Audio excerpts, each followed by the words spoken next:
Day to day news Bharat में मैं श्रेया शर्मा आपका स्वागत करती हूं। हम वादा करते हैं कि पूरी निष्पक्षता के साथ पत्रकारिता करेंगे और हमारा कोई भी पत्रकार फील्ड में किसी से किसी भी प्रकार का उपहार या विज्ञापन स्वीकार नहीं करेगा, ना ही किसी को ब्लैकमेल करेगा। हम दबे कुचले लोगों की आवाज बनते आए हैं और आगे भी बनेंगे।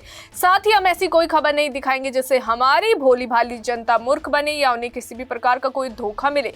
हम लोकतंत्र के चौथे स्तंभ को और अधिक मजबूत करने की पूरी कोशिश में लगे हुए हैं। बात करते हैं खबर की जो पंजाब से सामने आ रही है। पंजाब में श्री गुरु ग्रंथ साहिब के 328 पावन स्वरूपों के गबन से जुड़े बहुचर्चित मामले में राज्य सरकार ने बड़ी कार्रवाई करते हुए शिरोमणि गुरुद्वारा प्रबंधक कमेटी यानी HGPC के पूर्व आंतरिक ऑडिटर और चार्टर अकाउंटेंट सत्येंद्र सिंह कोहली को जो है गिरफ्तार कर लिया है। ये मामला न सिर्फ जो है धार्मिक आस्था से जुड़ा हुआ है, बल्कि इसमें प्रशासनिक लापरवाही, वित्तीय अनियमितताओं और राजनीतिक संबंधों के आरोप भी लंबे समय से उठते रहे हैं।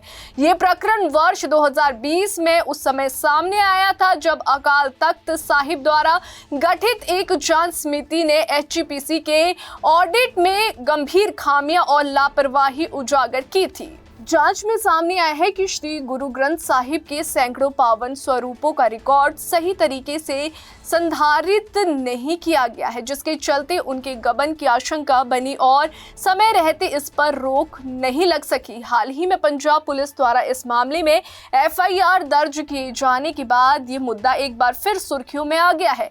मुख्यमंत्री भगवंत मान ने भी इस पूरे मामले पर खुलकर बयान दिए हैं और HGPC की भूमिका पर गंभीर सवाल खड़े किए हैं। CM मान का कहना है कि श्री गुरु ग्रंथ साहिब जैसे अत्यंत संवेदनशील और श्रद्धा से जुड़े विषय में यदि समय रहते कार्रवाई नहीं की गई तो ये एक बहुत बड़ी चूक है जिसकी जिम्मेदारी तय होनी चाहिए। उन्होंने ये भी कहा था कि सरकार किसी भी दोषी को बख्शने के मूड में नहीं है, चाहे वे कितना ही प्रभावशाली क्यों ना हो। सूत्रों के मुताबिक ऑडिट प्रक्रिया के दौरान जो है वित्तीय लेन देन, रिकॉर्ड मेंटेनेंस और कुछ खातों में गंभीर गड़बड़ियां सामने आई थी।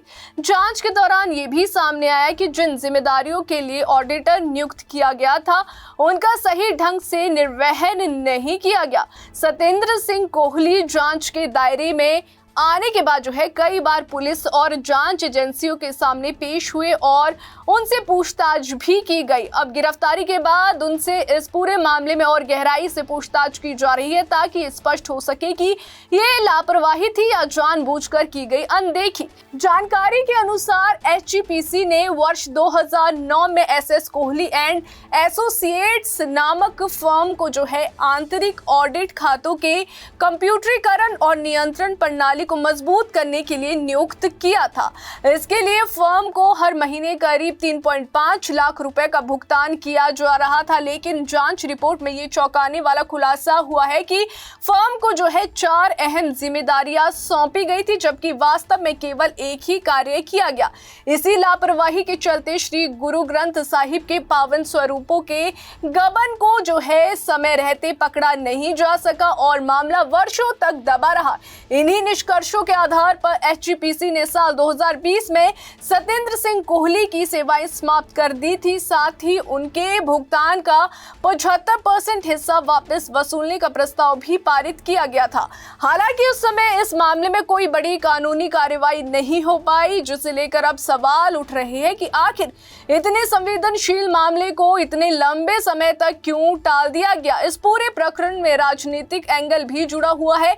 सत्येंद्र सिंह कोहली को शिरोमणि अकाली दल के वरिष्ठ नेता और पूर्व उप मुख्यमंत्री सुखबीर सिंह बादल का करीबी चार्टर्ड अकाउंटेंट माना जाता है। वहीं आपको बता दें कि बताया ये भी जा रहा है कि कोहली न सिर्फ उनके निजी खातों बल्कि HGPC से जुड़े कई वित्तीय मामलों को भी संभालते रहे हैं। यही वजह है कि विपक्षी दल इस मामले को राजनीतिक संरक्षण से जोड़कर देख रहे हैं। इतना ही नहीं, कोहली का नाम पहले भी विवादों में रह चुका है।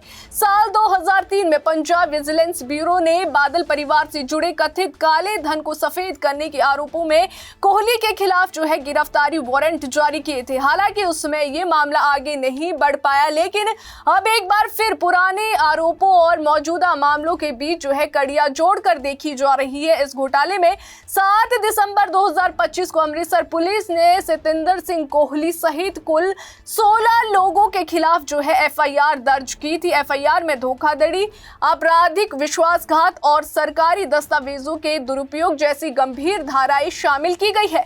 इसके बाद 20 दिसंबर 2025 को अमृतसर की माननीय अदालत ने कोहली समेत सभी आरोपियों की जमानत याचिका खारिज कर दी थी, जिससे यह साफ हो गया था कि जांच एजेंसियां इस मामले को गंभीरता से ले रही है। फिलहाल जो है कोहली की गिरफ्तारी के बाद जांच और तेज हो गई है। पुलिस और अन्य एजेंसियां ये पता लगाने की कोशिश कर रही है कि इस गबन के पीछे कौन कौन लोग शामिल थे, लापरवाही का स्तर क्या था और क्या ये सब किसी सुनियोजित साजिश का हिस्सा था। ये मामला न सिर्फ कानून व्यवस्था का सवाल है, बल्कि सिख समुदाय की आस्था और धार्मिक भावनाओं से भी सीधे तौर पर जुड़ा हुआ है। ऐसे में आने वाले दिनों में इस पर राजनीतिक और सामाजिक हलचल और तेज होने की संभावना है।